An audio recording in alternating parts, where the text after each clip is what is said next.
Hello, and welcome to Your Story, Your Tune. I'm so glad you've joined us. This is where we share real stories from listeners and viewers across the country, moments that changed everything, and the one song that captured it all. Tonight's story is quiet, intimate, and deeply moving. It's about loss and love, about the resilience we find in the smallest gestures, and the hope that sometimes arrives not with fanfare, but with a gentle shift in the heart. Tonight's story comes from Emily in Plymouth, who wrote to us about a rainy bank holiday weekend that began with devastating loss and ended with something unexpected. The first fragile shoots of hope.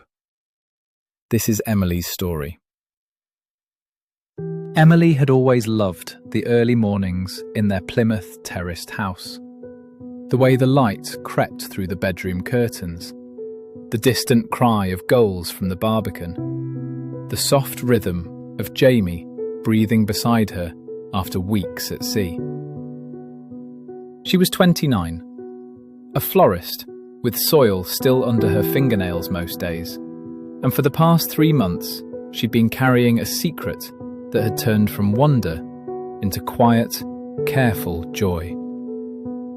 She was pregnant. They hadn't told anyone yet. It was March 2026, and the bank holiday weekend stretched ahead like a gift.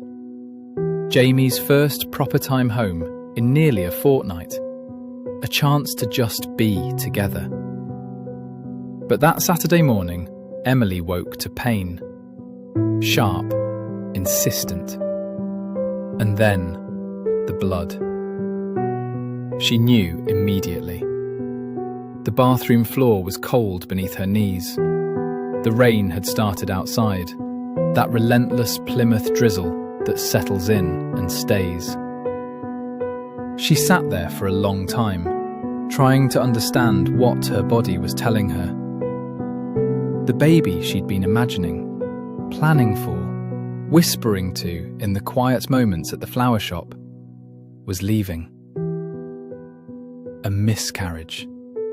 The word felt clinical, cold. Jamie found her there 20 minutes later.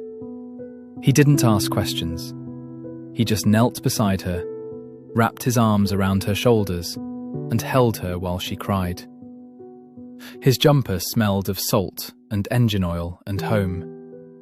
He said nothing, because there was nothing to say that could make it better. And somehow, that silence was exactly what she needed. The rest of Saturday blurred into a strange, suspended stillness. The cramping came in waves. Jamie helped her to the sofa, tucked blankets around her, made tea in the chipped mugs they'd bought at a car boot sale in Tavistock. The rain kept falling. The house felt vast and empty, though they were both there. Emily had imagined telling her mum in a few weeks, once they'd passed the 12-week mark.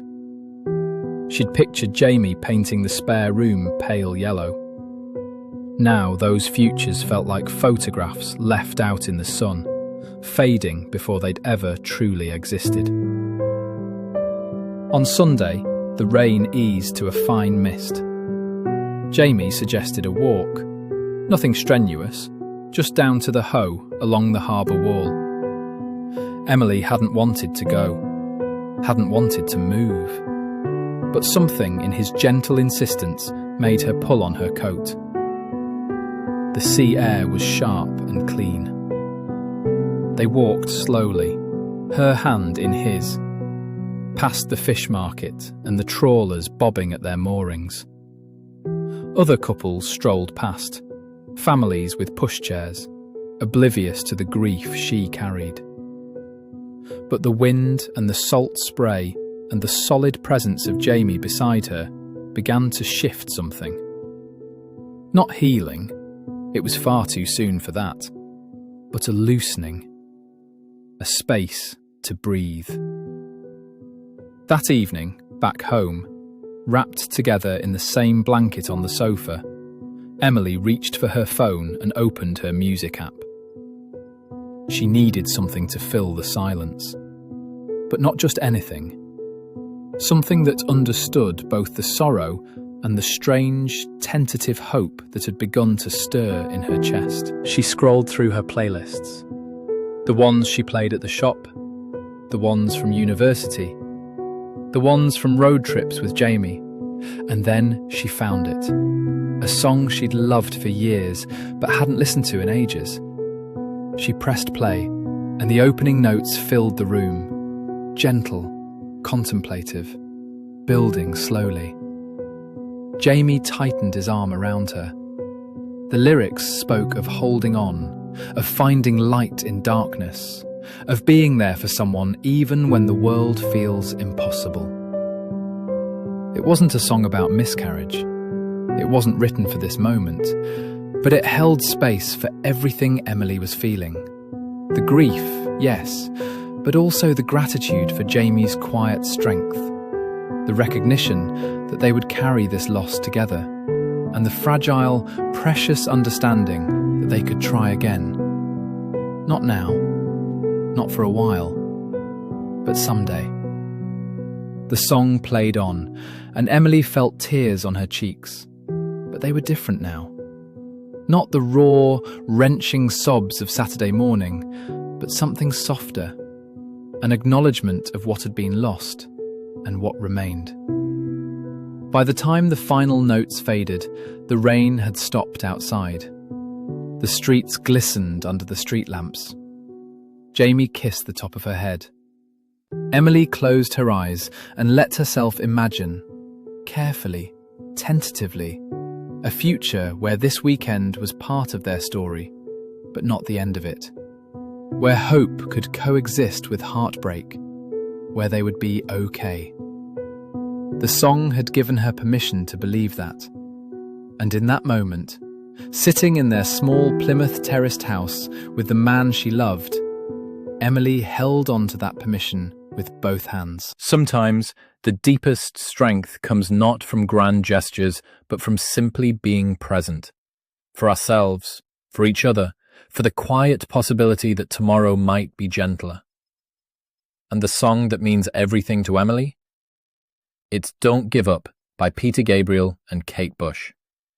Due to copyright, we can't play it in this video, but it's a song about staying, about holding on through the darkest moments, about the power of being there.